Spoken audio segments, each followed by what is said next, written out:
Welcome to Luca is a Billionaire, where the only thing I invest in is your answers. In this video, I will show how to remove Kia Sorento wiper blades. First, gently lift the wiper arm away from your windshield until it locks into an upright position. This provides clear access to the blade.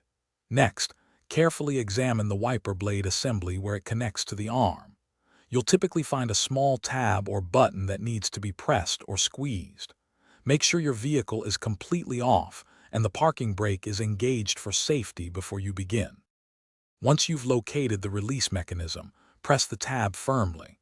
This action disengages the locking mechanism that holds the blade in place. While holding the tab, slide the old wiper blade down or away from the wiper arm's hook. It should come off with a gentle pull. Be very careful to support the wiper arm as you remove the blade. If it snaps back against the windshield, it could cause damage, which we definitely want to avoid.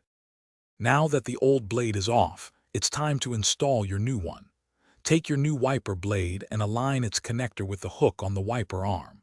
Slide the new blade onto the arm, pushing it upwards until you hear a distinct click.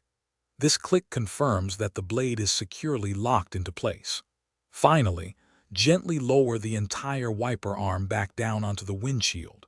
Repeat these steps for the other wiper blade and you're all set.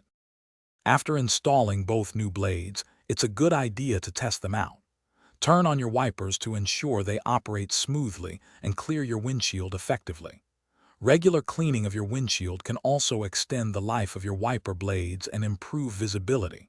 For more tips and tricks, check out the description below. Also, if you're looking for a great way to enjoy your favorite books, check out the link in the description for the new Kindle Paperwhite and other deals. Thanks for watching and drive safely. Thanks for watching and please subscribe. It's the best investment you'll ever make.